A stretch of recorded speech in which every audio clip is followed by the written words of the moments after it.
آگے فرمایا وَلَا تَمْشِ فِي الْأَرْضِ مَرَحًا، تمشی کا معنی ہے چلنا، فی الارض زمین پر، مارہا کا مطلب اکڑ کر اتراتے ہوئے، تو حکم ہے کہ ولا تمشی، ایسے نہ چلو زمین پر اکڑ کر اور اتراتے ہوئے نہ چلو، بلکہ عاجزی سے چلو، انکساری سے چلو۔ اور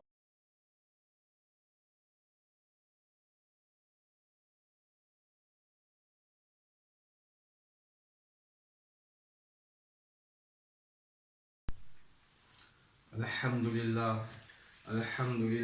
حمدا کثیرا طیبا مبارکا فیہ، اللہم لا احصی ثناء علیک انت کما اثنیت علی نفسک، اللہم صلی علی محمد وعلی آل محمد کما صلیت علی ابراہیم وعلی آل ابراہیم انک حمید مجید، اللہم بارک علی محمد وعلی آل محمد کما بارکت علی ابراہیم وعلی آل ابراہیم انک حمید مجید۔ ڈیئر اسٹوڈنٹس، السلام علیکم ورحمۃ اللہ وبرکاتہ۔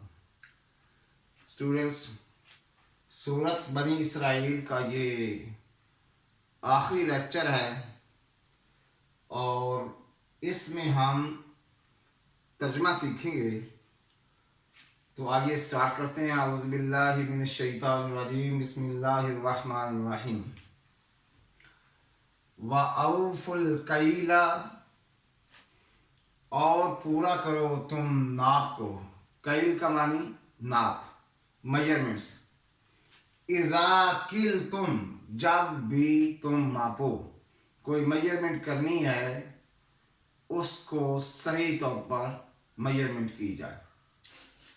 وَزِنُوا بِالْقِسْطَاسِ الْمُسْتَقِيمِ، اور جب کوئی چیز تولنی ہے تو اس کا ترازو سیدھا رکھو۔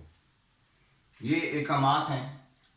ذَلِكَ، یہ کام، یہ بات جو بیان کی گئی ہے، خیر، بہت اچھا ہے، وَأَحْسَنُ تَأْوِيلًا، انجام کے لحاظ سے بہت ہی اعلیٰ ہے، اچھا ہے کہ اگر ایسا کرو گے تو تمہارا انجام بہت اچھا ہوگا۔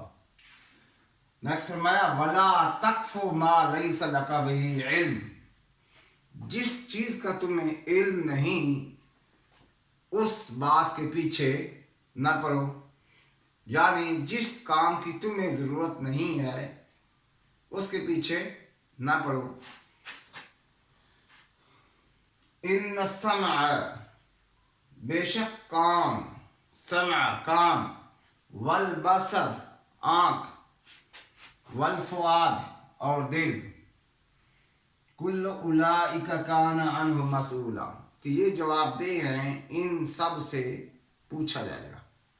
آنکھ کا صحیح استعمال کرنا ضروری ہو گیا، سوال ہے۔ کان کا صحیح استعمال کہ ہم کان سے غیبت، گناہ یہ نہ سنیں۔ دل، ایکچول دل ہے۔ اللہ کے نبی صلی اللہ علیہ وسلم نے فرمایا کہ انسان کے جسم میں ایک خون کا لوتھڑا ہے، اگر وہ صحیح ہو جائے تو پورا جسم صحیح کام کرتا ہے، اور اگر وہ خراب ہو جائے تو پورا جسم خراب ہو جاتا ہے، بگاڑ کا شکار ہو جاتا ہے۔ تو لہٰذا ان کی حفاظت ضروری ہے، آنکھ کی، کان کی اور دل کی۔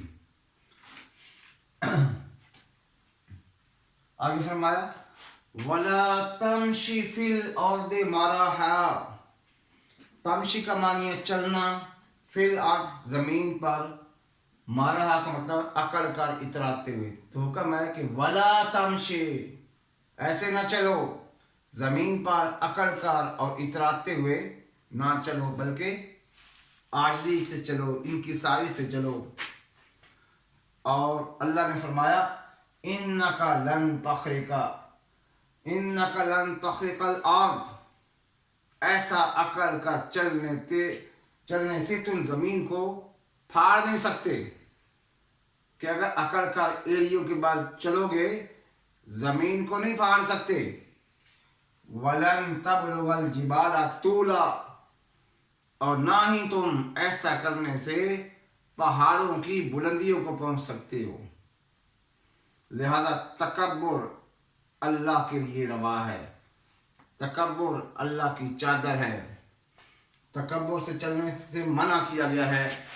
आगे फरमाया कुल्लु ज़ालिक कान सय्युहु इंद रब्बिका मकरूहा, कि ये बातें अल्लाह को बड़ी ही नापसंद है। आगे फरमाया ज़ालिका मिम्मा औहा इलैका रब्बुक, ये एकामात, ये बातें उन एकामात में से हैं जो अल्लाह की तरफ से आपको वही की जाती हैं। ज़ालिका, ये सब बातें, ये सब चीज़ें, मिम्मा औहा, ये उन चीज़ों में से हैं जो वही की जाती हैं, इलैका, तेरी तरफ, रब्बुका मिनल हिक्मा, तेरे रब की तरफ से जो हिकमत की बातें हैं, ये हिकमत की उन बातों में से हैं जो तेरे रब की तरफ से तुम्हें वही की जाती हैं। आगे फरमाया, हुक्म एक और दिया, वला तजअल मअल्लाहि इलाहन आखर, कि अल्लाह को छोड़कर तुम किसी और को महबूब ना बनाना। क्यों ऐसा करोगे तो क्या नुकसान है? फतुल्का फी जहन्नमा मलूमन मदहूरा, तो ऐसा करोगे तुम्हें धुतकारा हुआ जहन्नम में फेंक दिया जाएगा। अगर तुम अल्लाह के साथ किसी और को महबूब बनाओगे तो तुम्हारा ठिकाना जहन्नम होगा। लिहाजा अल्लाह के साथ किसी को शरीक नहीं बनाना, किसी को माबूद नहीं करार देना। क्वेश्चन अल्लाह पूछ, एक सवाल पूछ रहे हैं, अफा अस्फाकुम रब्बुकुम बिल बनीन, क्या अल्लाह ने तुम्हारे लिए बेटे चुने हैं? क्या तुम्हें चुन लिया है तुम्हारे रब ने बेटों के वास्ते खास, कि तुम तो बेटों को पसंद करते हो।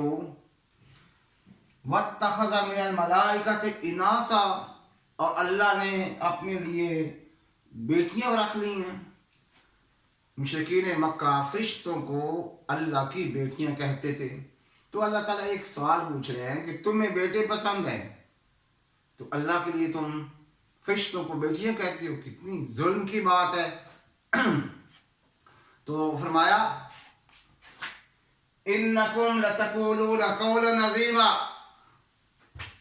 इन्नकुम लतक़ूलूना क़ौलन अज़ीमा, तुम एक बहुत ही बुरी बात कह रहे हो, बहुत सख्त बात कर रहे हो, बड़ा गुनाह कर रहे हो। कौन सा गुनाह? कि तुम अपने लिए बेटे पसंद करते हो और तुमने अल्लाह के लिए बेटियां पसंद की हैं। तो ये बहुत बड़ा जुल्म है, बहुत बड़ा गुनाह है। तो इन आयात में अल्लाह ताला ने कुछ एहकामात दिए हैं, कुछ चीज़ों को अमल का कहा कि ये अमल करो, और कुछ चीज़ों से मना फरमाया है। तो आज हमारा ये सबक सूरत बनी इसराइल के तराजिम तकरीबन मुकम्मल हो गए हैं। तो मैं उम्मीद करता हूँ कि आपको समझ आ गई होगी। तो आप लोग ऐसा करें कि अगर ये लेक्चर पसंद आ रहे हैं और इससे आपको समझ आ रही है तो हमारे इस चैनल को सब्सक्राइब कर लें और अपने दोस्तों में इसको ज़रूर शेयर करें। अगली वीडियो तक अल्लाह हाफिज़।